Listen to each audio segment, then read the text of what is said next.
Welcome back to the Red Dice Diaries podcast with me, your host, John.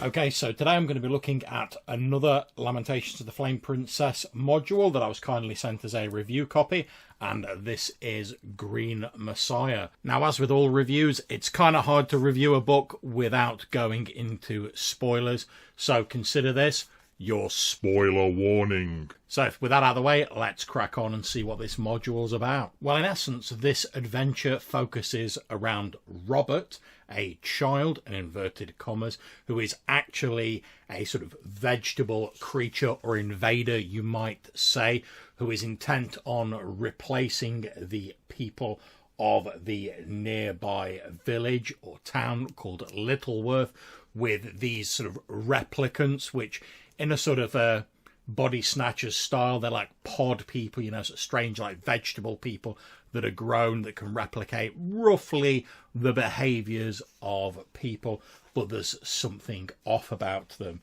The book is beautifully presented in a striking white and green coloration on the covers. It's hardback, keeps up the standard of the excellence that I've come to expect from Lamentations of the Flame Princess in terms of production. It's just under 50 pages long.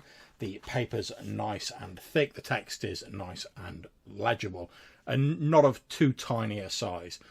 On the inside cover, we have a map of the town of Littleworth, and it's just a very simple sort of sketch map, but it has numbered locations on it, and on the facing page you get sort of a little write-up of these locations, so like the Clark Farm, the Clark Fields, the Great Tree, stuff like that. And obviously the rest of the adventure goes into more detail.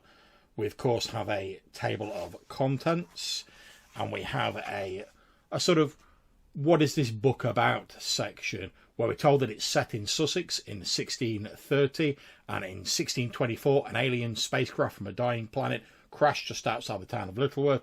Inside the craft was an alien child that was adopted and raised by a local couple. So I'm getting that sort of green children legendary vibe going here. We have some suggestions on how to get the players involved in the adventure, and then we move straight on to a description of the principal antagonist of the game, Robert, vegetable vanquisher of worlds, the Green Messiah. And we're told that from a distance he looks pretty much like a normal sort of youth, but up close he's far from normal, and it betrays signs of his vegetable origin. His skin has a greenish tinge, slightly pointed ears, hair's more like moss, and he has a sort of strange like mulchy scent. Given that he was raised by humans, he's a little bit odd. He sort of understands the basics of human behaviour, if not the rationale behind it, but he's got no real affinity with it. He's sort of detached and aloof and sees himself as superior to these strange sort of mammalian creatures that have raised him. In particular, the love that his adopted parents show him seems to confuse the vegetable messiah himself. So we're told straight away out of the gate what he wants. He's been engineered to conquer worlds and restore a space plant empire, and that's what he's going to do. We get some details on his powers, like shooting thorns, being immune to harm when he's in contact with the bare ground, so getting plants to do his bidding, that sort of thing. And we're told that as long as he's in contact with the top of the Great Tree, he can manifest through any radicinoid, which are these sort of vegetable doppelgangers, so changing them to resemble himself and to take them over. So basically, if the tree's okay and these radicinoids are about, you can't really kill him because he'll just reincarnate or regenerate in another body. The next double page spread gives us a little bit of detail on these radicinoids. They're essentially bioweapons designed for invasion. They're ambulatory tubers that bud off the roots of the Great Tree, and they've got the ability to take on the appearance and memories of living creatures, all with the aim of eventually taking over civilization. We get a little strange picture of this weird sort of root creature and some details on both how to play them and what abilities they have.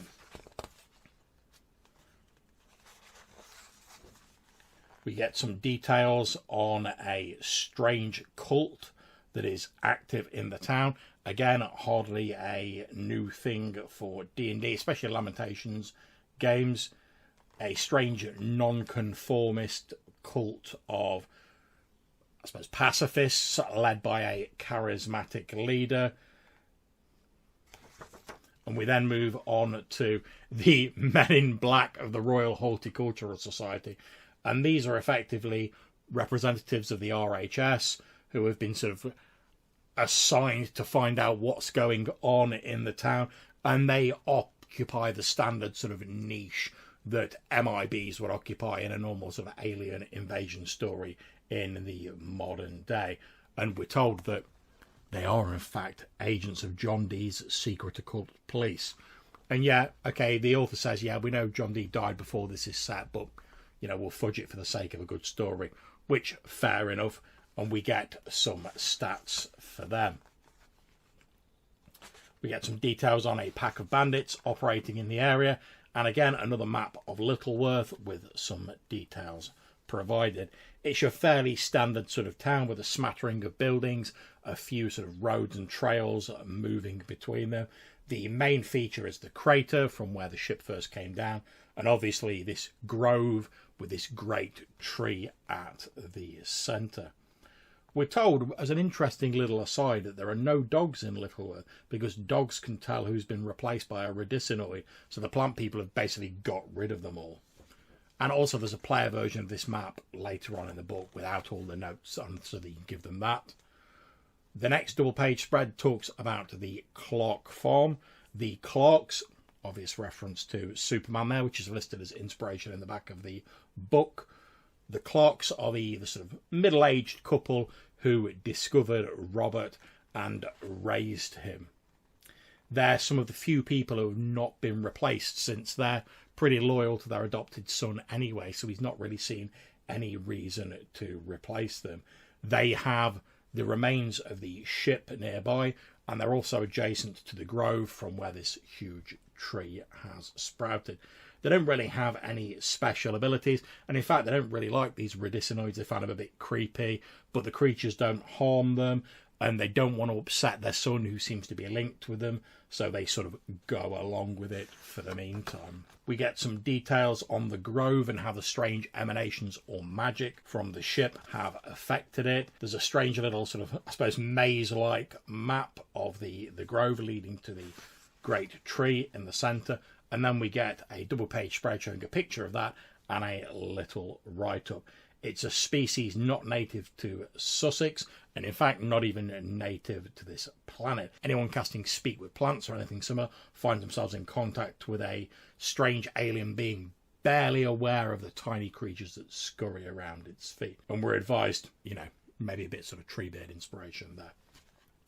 We're told if the great tree is killed somehow, it will eventually fall, which could be incredibly messy, given that it's humongous. It's about 400 feet tall and 50 foot wide at the base. We're told to imagine a clock face, roll a d12 to determine what direction it falls in, and then anything within the sort of area where it falls is crushed. The roots of the great tree have burrowed into the earth, creating a number of crevices, recesses and caves, which we get a sort of dungeon map of. There's strange mutated creatures in there, twisted by the energies of the ship, Radicinoids, unfortunate people who've been dragged down there, including the bodies of those who've been replaced by the Radicinoids. We get some details on the actual trunk of the tree and how you can potentially climb it, somewhat of an adventure in itself, and ways in which you can try and destroy it and the various hazards you might face. We also get some details on the top of the tree where Robert is dwelling, his sort of seat of power, if you will. And there's a nice picture of Robert done in the same cartoony style as the rest of the artwork. Again, we get a brief description of his powers and his goals and how you can play him as a GM, which is very handy. We then move on to a double page spread which tells us what happens if Robert is stopped. We're told if he's killed or otherwise defeated and separated from the tree, not a great deal changes. The growth remains weird, the peculiar crops continue to grow, the great tree stands above it all, the Radicinoids go into an autopilot mode and they just carry on doing what they'd expect the sort of humans they're replicated from to do, and the place becomes just a normal town, if somewhat strange. The strange cult, who sort of see Robert as something of a messiah, are bereft, and they attempt to sort of recapture that energy that they've lost, and this may even take the form of them trying to attack the player characters if they know the player characters were directly involved in Robert's demise. Of slightly more potential interest, well, certainly world-shattering interest, which seems to be a bit of a theme in these Lamentations modules, is what happens if Robert's not stopped. And well, if he's not stopped, his plant empire spreads outward from Littleworth as the Radicinoids take over more and more areas. Once they start taking over more influential people, their invasion progresses in leaps and bounds. At some point, they may even influence royalty and the government of the country itself. We're told that other sort of isolated places might hold out a bit longer, but inevitably the whole world is conquered. No longer is there any conflict or strife. Lush unnatural vegetation blankets a quiet planet, freed from the tyranny of sapient animals. Truly, Robert is the Green Messiah. Next, we get details of the weird fruits that grow in the area around Littleworth, and these are once normal plants that have been affected by the strange radiation from the ships. And these range from a sour vegetable that causes a fizzy but pleasant sensation on the tongue, then turns your brain into soup, a sweet juicy vegetable that causes you to make direct mental contact across the gulf of space with one of Robert's species, to a bitter, crunchy, farfaginous vegetable, regenerating as fast as it's digested, meaning you don't have to eat anything for the next 1d6 weeks, but you're also crippled with stomach pains. And there's some really cool little pictures of these strange vegetables, numbering 20 in all, so you can handily just roll a d20 to determine randomly what people find. Inevitably, you're going to get someone at some point who wants to play the Radicinoid that's duplicated their player character. Thoughtfully, the author has provided some advice in here. And then we get a page of inspiration from where the ideas came. And these are like Brightburn, The Colour Out of Space, Invasion of the Body Snatchers, Swamp Thing, Totoro, stuff like that. We get a list of random names. And lastly, an appendix featuring all of the NPC stats in the module, followed by this player map of the town of Littleworth. Okay, so what do I think of the book? Well, as I said earlier, it maintains the very high standards of physical production I've come to expect from Lamentations of the Flame Princess products. The artwork is very visually striking. It's done in a sort of semi-cartoon style, which I think suits the slightly sort of wackier tone of this book. And that's not to say that it's a sort of a laugh riot joke fest without any sinister undertones. I mean, we're literally talking about a module where people are getting killed and replaced by replicants as part of an effort to take over the world. So it's fairly sinister. However, it's presented with a sort of fairy tale nod. After all, we're dealing with this strange plant creature, Robert, a giant tree, almost beanstalk-like, growing out of this grove, and these strange, brightly coloured fruits. Now, I think this could have potentially been quite jarring, the mishmash between the sort of sinister aim of the antagonist and the slightly sort of whimsical / fairy tale tone of the book. But I think the author does an actually brilliant job of bringing that together. I very much enjoyed reading it, and as I say, like a lot of Lamentations of the Flame Princess modules, there are potentially far-reaching consequences for your campaign if, you know, you don't stop Robert and these replicants, these Radicinoids, start spreading out from the town.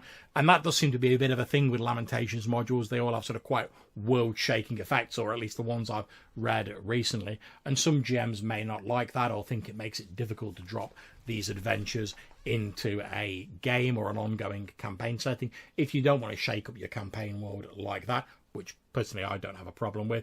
But if you don't, there are numerous ways that you could easily drop this in and not have the effects be so wide-reaching. We've got the RHS MIBs who could establish a cordon around the town. They could do a sort of scorched earth policy. Perhaps there is something in the soil in the town that makes it uniquely great for Robert's great tree, and then outside of that they struggle a little bit more. There's numerous ways an inventive GM could make the effects of this module as expansive or as confined as they want. And I think there's some really interesting questions posed here about, just how evil is this creature, because as described in the book, if they succeed, they sort of bring peace and harmony to your campaign world, albeit at a terrible and murderous cost. So I think if you want it to, it does ask some potential questions related to morality. Now, you don't have to sort of deal with that or lean into that heavily. You could just play it as a fun adventure. But I think it's nice that if you want it, there is this extra element that you can sort of lean into. At the time of recording, you can get hold of a PDF copy of Green Messiah from DriveThruRPG for £7.41 in British money, which is about $10 US, again at time of recording. Or you can get hold of a physical copy from the Lamentations of the Flame Princess web store. And from there, you get a print and PDF copy for €27.50, which is just over $30 US, or just over £20 in British money. If you're interested, again, in another sort of body snatchers adventure, which has potential far-reaching effect on your campaign world, or maybe you're looking for something to challenge that druid in your D&D party, I highly recommend you give this a look. So that's it for now. If you've got anything you'd like to say to us, maybe featured in a future episode, then you can get in touch with us a few different ways. You can drop us an email to rddrpgpodcast@gmail.com, or you can leave us a voicemail on SpeakPipe or Anchor, and there'll be links for all of that in the description of this episode. So until we see you again, take care, stay safe, and whatever you're playing, have fun.